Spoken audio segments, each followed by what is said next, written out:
नमस्कार विद्यार्थियों। आज हम स्विट्जरलैंड के संविधान की विशेषताओं के बारे में अध्ययन करेंगे। स्विट्जरलैंड का संविधान राजनीति विज्ञान के विद्यार्थियों के लिए विशेष महत्व रखता है, क्योंकि स्विट्जरलैंड के संविधान के अंतर्गत प्रत्यक्ष प्रजातंत्र, बहुल कार्यपालिका, संसदात्मक और अध्यक्षात्मक शासन प्रणालियों का मिश्रण महत्वपूर्ण विशेषताएं हैं और इन्हीं महत्वपूर्ण विशिष्ट विशेषताओं को लिए हुए स्विट्जरलैंड के संविधान के बारे में जानना अति महत्वपूर्ण है। परीक्षा की दृष्टि से भी ये अति महत्वपूर्ण टॉपिक है। स्विट्जरलैंड के संविधान की विशेषताओं के अंतर्गत हम देखें तो स्विट्जरलैंड को विश्व की सबसे प्रमुख राजनीतिक प्रयोगशाला कहा जा सकता है। प्राकृतिक दृष्टि से हालांकि ये देश बड़ा सौंदर्यमय है और आकार में नगण्य होते हुए भी शासन प्रणालियों की दृष्टि से ये एक अपना महत्वपूर्ण स्थान रखता है। ब्राउन मेंशन के शब्दों में हम कह सकते हैं कि स्विट्जरलैंड अशांति के समुद्र में शांति का द्वीप है। स्विट्जरलैंड की राजधानी बर्न है। स्विट्जरलैंड के संविधान में 123 धाराएं हैं, 3 अध्याय है, गणतंत्रात्मक संविधान है, विश्व का सबसे प्राचीन गणराज्य है, कठोर संविधान है और आज भी यहाँ पर प्रत्यक्ष लोकतंत्र का अस्तित्व हमें देखने को मिलता है। तो स्विट्जरलैंड के संविधान की क्या विशेषताएं हैं, इससे संबंधित आपके क्वेश्चन जरूर आता है। तो इसकी विशेषताएं हैं, कठोर संविधान है, प्राचीनतम गणराज्य है, संघात्मक शासन प्रणाली को अपनाया गया है, प्रत्यक्ष प्रजातंत्र है, उदारवादी दर्शन पर आधारित है, बहुल कार्यपालिका है, संसदात्मक अध्यक्षात्मक शासन व्यवस्था का समन्वय किया गया है, निराली व्यवस्थापिका है, अधिकारों की व्यवस्था भी है, संघीय क्षेत्र में न्यायिक पुनरावलोकन का अभाव है, प्रशासनिक कानून भी है, धर्मनिरपेक्ष राज्य है, गतिशील संविधान है।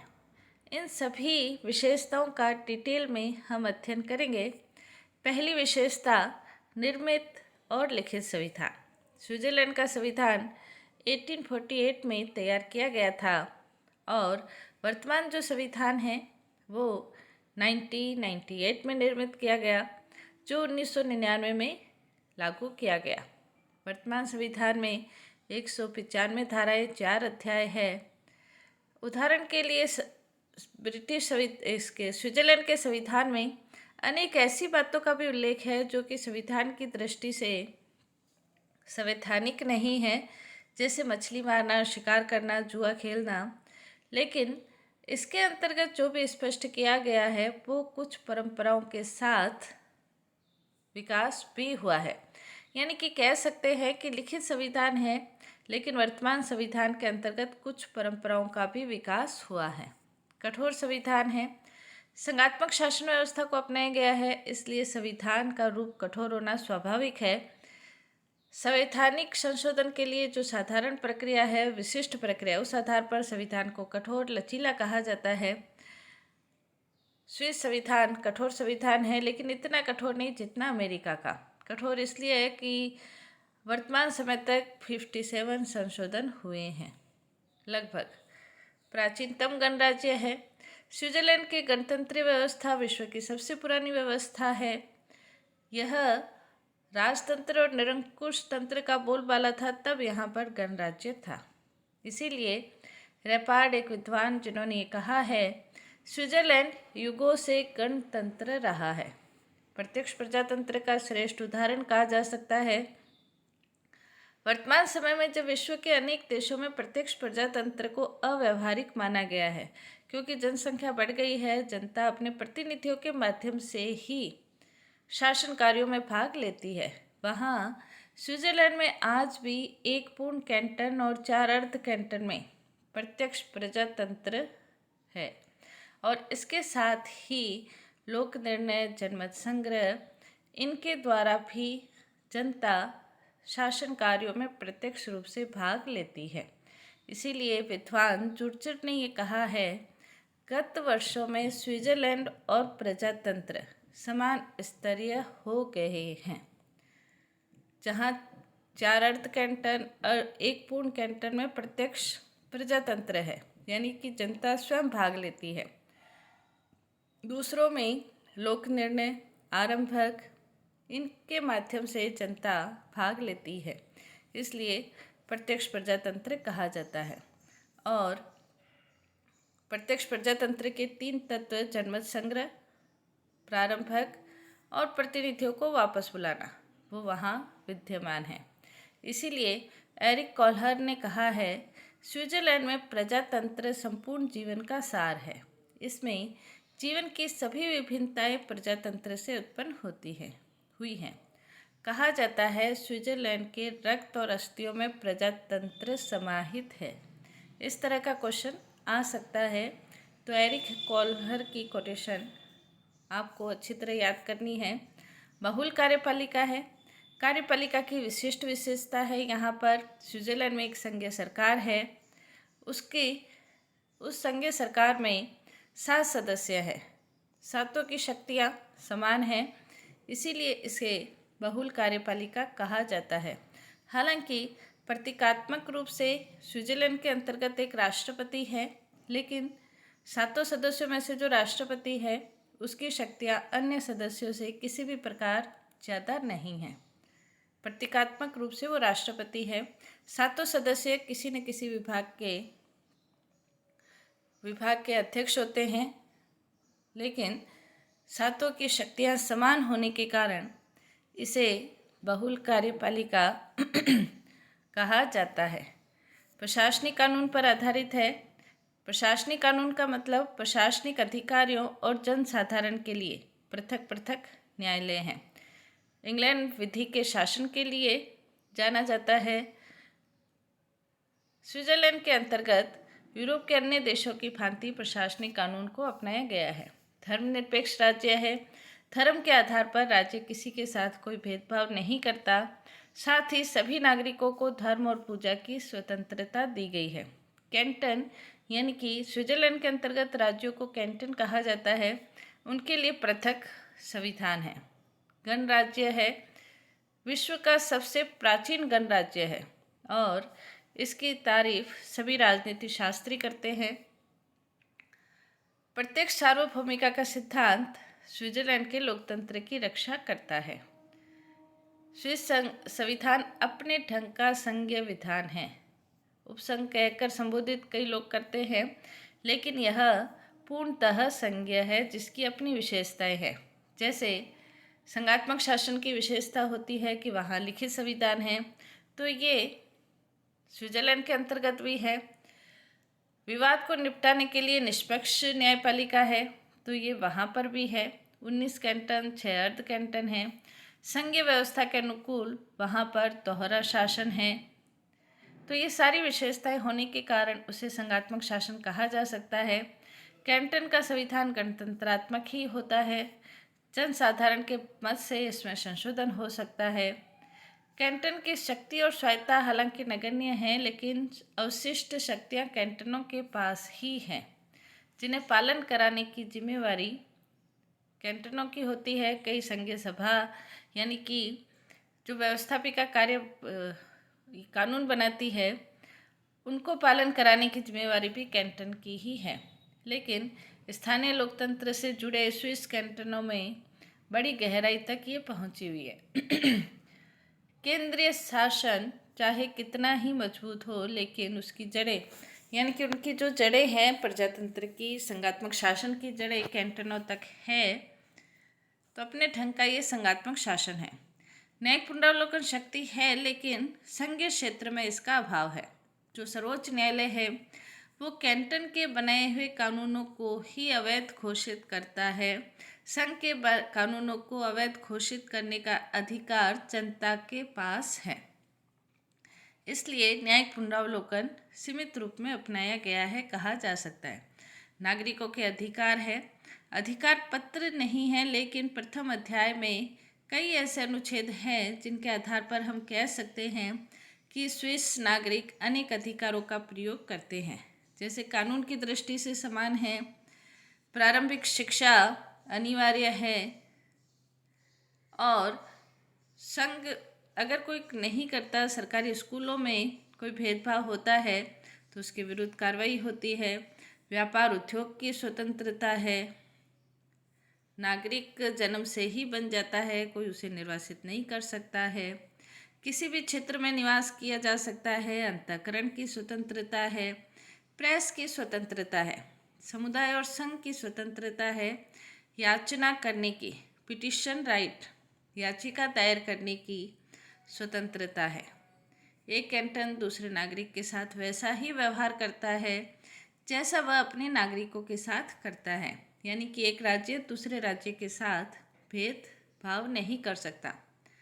वहाँ पर राजनीतिक अपराधों के लिए प्राण दंड नहीं दिया जाता है, गंभीर अपराधों के लिए दिया जा सकता है। अधिकारों से संबंधित आपको आंसर एक अलग से क्वेश्चन भी आता है, इसलिए थोड़ा डिटेल में इसे बताया गया है। आप नोट्स के रूप में भी इसे लिख सकते हैं, और यदि सारी विशेषताएं पूछी जाए तो शॉर्ट में आप इसका आंसर दे सकते हैं। संघीय विधानमंडलों के दोनों सदन, फेडरल असेंबली 2 सदन हैं, राष्ट्रीय परिषद और राज्य परिषद। केंद्रीय जो विधानमंडल है, स्विट्जरलैंड का व्यवस्थापिका संसद कह सकते हैं, नेशनल काउंसिल, और राज्य परिषद, द काउंसिल ऑफ स्टेट। तो ये 2 सदन हैं। इन दोनों सदनों की महत्वपूर्ण विशेषता ये है कि ये समान शक्तियों का प्रयोग करते हैं, और इसके अंतर्गत स्विट्जरलैंड में जो काउंसिल ऑफ स्टेट है, राज्य परिषद है, जो राज्यों का प्रतिनिधित्व करती है, उसमें कुछ 44 सदस्य हैं। 19 प्रत्येक जो कैंटन है वो 2 सदस्य भेजता है, और जो अर्ध कैंटन है वो 1 सदस्य भेजते हैं। राष्ट्रीय परिषद स्विट्जरलैंड की जनता के हितों का प्रतिनिधित्व करने के लिए ये उल्लेखनीय विशेषता है, दोनों सदनों के समान अधिकार हैं। जो व्यवस्थापिका है, दोनों के समान अधिकार है। धन विधेयक किसी में भी प्रारंभ किया जा सकता है, और दोनों की स्वीकृति आवश्यक है। दोनों सदनों में मतभेद कैसे दूर किया जाए ये संविधान में उल्लेख नहीं है। जैसे भारत में संयुक्त अधिवेशन की व्यवस्था है, वैसा नहीं है। शक्तियों का वितरण किया गया है केंद्र और राज्यों के बीच। शक्ति पृथक्करण यहाँ पर नहीं कहा जा सकता।